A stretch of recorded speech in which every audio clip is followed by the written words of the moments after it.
इस बार औराई विधानसभा में औराई का बेटा ही औराई का प्रतिनिधित्व करेगा। यही माहौल है औराई में। इस बार महागठबंधन की सरकार बिहार में बन रही है, उसमें औराई का भी एक सीट का योगदान है।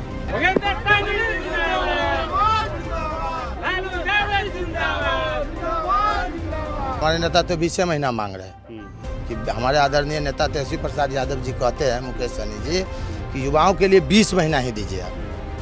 20 महीना में अगर हम बदलाव नहीं लाते हैं तो फिर आप हमको जो कहिएगा हम छोड़ देंगे। भोगिंदर सहनी जैसा गरीब आदमी अगर आके विधायक का चुनाव लड़ रहा है तो ये जंगल राज है। जो जमीन से जुड़ा हुआ, जैसे अब किसान सम्मान निधि है, हमारे केंद्र सरकार दे रहे हैं, बिहार सरकार की तरफ से कुछ नहीं है, उस पर हमारी सरकार विचार करेगी। नई पार्टी भी आई है, प्रशांत किशोर की पार्टी, उसके भी उम्मीदवार आपके क्षेत्र में हैं। क्या लगता है इफेक्ट होगा वोट में उनसे? यहाँ कोई इफेक्ट नहीं है, यहाँ किसी पार्टी उटी का इफेक्ट नहीं है। यहाँ महागठबंधन जिंदाबाद, वीआईपी जिंदाबाद। आप देख रहे हैं कितनी हत्याएं हो रही है। हत्या का ग्राफ अगर उल्टा के देख लीजिए तो कोई ऐसा दिन नहीं है पिछले 3 महीने में बिहार के हजारों आदमी को गोली मार दिया गया, और खास करके व्यापारियों को, नेताओं को, गरीबों को, रोड चलते राहगीरों को। कौन सुशासन, कौन जंगल राज है?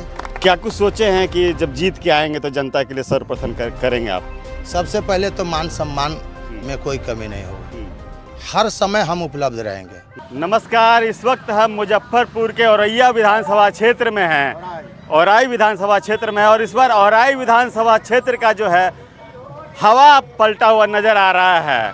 हमारे साथ महागठबंधन के प्रत्याशी हैं जो इस बार औरैया से इन्हें टिकट दिया गया है। इन्हीं से बात करेंगे और समझने की कोशिश करेंगे। सर, क्षेत्र घूम रहे हैं, क्या समझ में आ रहा है? इस बार सबसे पहले तो आपके चैनल के जितना व्यूअर हैं उनको मेरे तरफ से नमस्कार, प्रणाम, आदाब है। इस बार औराई विधानसभा में औराई का बेटा ही औराई का प्रतिनिधित्व करेगा। यही माहौल है औराई में। इस बार महागठबंधन की सरकार बिहार में बन रही है, उसमें औराई का भी एक सीट का योगदान है। क्या क्या क्षेत्र घूम रहे हैं, क्या क्या समस्या नज़र आई क्षेत्र में जो लगता है आप पहले जो मौजूदा विधायक रहे हैं उनसे नहीं हो पाया है और उसको करने का सोचे हैं? बहुत सारी समस्याएं हैं। समस्या तो सबसे पहले सरकार, कोई भी सरकार आती है तो मूलभूत जो समस्या होता है जिससे जीवन यापन चलता है, जिससे सामाजिक परिवेश बना रहे, सामाजिक सौहार्द बना रहे, सामाजिक व्यवस्था एक साथ मिल के चले। जैसे जीने के लिए स्वास्थ्य जरूरी है, पानी जरूरी है, सड़क जरूरी है, सिंचाई जरूरी है, दवाई जरूरी है। इस तरह का समस्या है, बहुत सारी समस्याएं हैं, और हम औराई के होने के नाते समस्याओं को जड़ तक, ज़मीन तक से समझते हैं, और लोग हमारे समझाएंगे भी हमको, क्योंकि हमारे पास पूरा टाइम रहेगा कि घरे में हम रहेंगे और घरे के लोग हम हैं। ये सुनने में मिल रहा है कि लोग लोकल कैंडिडेट को ज़्यादा इस बार पसंद करना खोज रहे हैं। तो इसीलिए हम घर के ही लोग हैं, और हम जितना देर घर पर रहेंगे तो लोग आके हमको समस्या गिनाएंगे, और जब समस्या गिनाएंगे तो हम अपने जगह पर वहाँ आवाज़ लगाएंगे और समाधान निकालेंगे। अच्छा, एक नई पार्टी भी आई है, प्रशांत किशोर की पार्टी, उसके भी उम्मीदवार आपके क्षेत्र में हैं। क्या लगता है इफेक्ट होगा वोट में उनसे? यहाँ कोई इफेक्ट नहीं है, यहाँ किसी पार्टी उटी का इफेक्ट नहीं है। यहाँ महागठबंधन जिंदाबाद, वीआईपी जिंदाबाद। अच्छा, सिटिंग एमएलए का टिकट काट के किसी और को दे दिया गया, क्या लगता है क्यों ऐसा हुआ? अब वो तो उन लोगों की पार्टी का मामला है, वो लोग समझे कि किनको काट के किनको दे दिया। हमारे लोग, हम लोग इतना ही समझ रहे हैं कि जो पहले विधायक थे वो भी बाहरी थे, बगल के थे, जो बोछा विधानसभा, हालांकि उनका घर मीनापुर विधानसभा में आता है, और अभी वाले जो चुनाव लड़ रहे हैं वो हाजीपुर के हैं। यानी कि दोनों जो हैं दूर का काफ़ी पड़ रहे हैं औरैया से। औराई से बाहर के लोग हैं। औराई का बेटा इस बार चुनाव लड़ रहा है, गरीब चुनाव लड़ रहा है, औराई की आवाम चुनाव लड़ रही है, इसलिए औराई का वोट औराई के पास। क्या मैसेज दे रहे हैं तेजस्वी जी का लोगों को? मैसेज यही दे रहे हैं कि इस बार युवाओं की सरकार बनेगी, युवाओं पर फोकस होगा। हमारे नेता आदरणीय श्री तेजस्वी प्रसाद यादव जी, श्री मुकेश सहनी जी का विज़न क्लियर है कि हर घर में एक सरकारी नौकरी की व्यवस्था की जाएगी, हर महिलाओं को रोजगार मिलेगा, खास करके जीविका दीदियों को भी परमानेंट का बात सामने हमारा एजेंडा में शामिल है। उसके बाद हमारे यहाँ माई बहन मान योजना में 2500 रुपया महिलाओं को प्रत्येक महीना मिलेगा। बुजुर्गों को पेंशन को बढ़ाया जाएगा। यानी जो ज़मीन से जुड़ा हुआ, जैसे अब किसान सम्मान निधि है, हमारे केंद्र सरकार दे रहे हैं, बिहार सरकार की तरफ से कुछ नहीं है, उस पर हमारी सरकार विचार करेगी।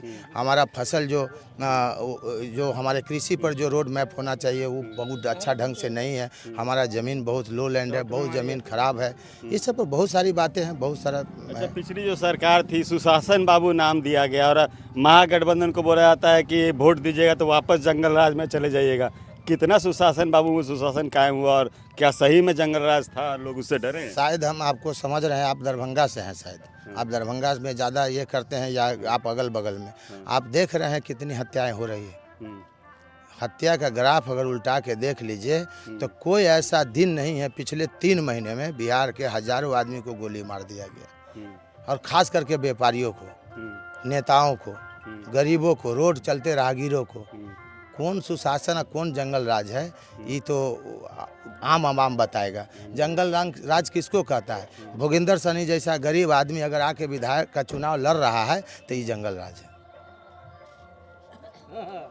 यही जंगल राज है। और जंगल राज क्या है? एक आम आदमी, हमारा घर जाके आप देख लीजिए, हमारे पास कुछ नहीं, आम आदमी हम लोग हैं, और हमारे नेता आदरणीय मुकेश सहनी जी घर आकर के हमको टिकट दिए, और तेजी प्रसाद यादव जी ने कहा कि वहाँ से कोई अति पिछड़ा का बेटा ही चुनाव लड़ेगा और कमज़ोर गरीब होना चाहिए, सामने वाला मजबूत है तो उसके गरीब को आप सिंबल जाके दीजिए और उसको जिता के हमारे लोग भेजेंगे वहाँ। अच्छा, अंतिम सवाल लेंगे। क्या कुछ सोचे हैं कि जब जीत के आएंगे तो जनता के लिए सर्वप्रथम करेंगे आप? सबसे पहले तो मान सम्मान में कोई कमी नहीं होगा, हर समय हम उपलब्ध रहेंगे और सरल ढंग से उपलब्ध रहेंगे।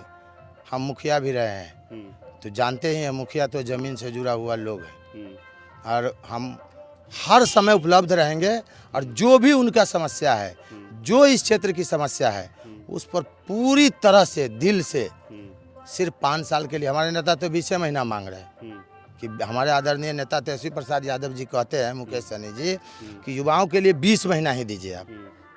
20 महीना में अगर हम बदलाव नहीं लाते हैं तो फिर आप हमको जो कहिएगा हम छोड़ देंगे। हम कहते हैं कि आप एक बार मौका तो दीजिए। आप एक बार बड़े कारपोरेट घराने वाले लोगों को आप मौका देंगे तो क्या सोचेगा आपके बारे में कि क्या है, गरीबी क्या होता है, उसको क्या पता है? जो कारपोरेट लोग हैं, जो मखमल पर सोते हैं, उन लोगों को क्या पता है कि गरीबी क्या है? गरीबी हमको पता है, हम ज़मीन में है, हमको मालूम है लोगों में कि लोगों को क्या करना है, लोग हमको बताएंगे कि आपको क्या करना है, उसी हिसाब से काम होगा। इस बार औराई का बेटा भोगेंद्र सहनी वीआईपी पार्टी महागठबंधन से बिहार की सरकार बनेगी, उसमें उसका सहयोग होगा। तो ये थे औराई विधानसभा से भोगेंद्र सहनी थे, और इनके बातों से आप कितने सहमत हैं कमेंट करके जरूर बताइएगा। शुक्रिया।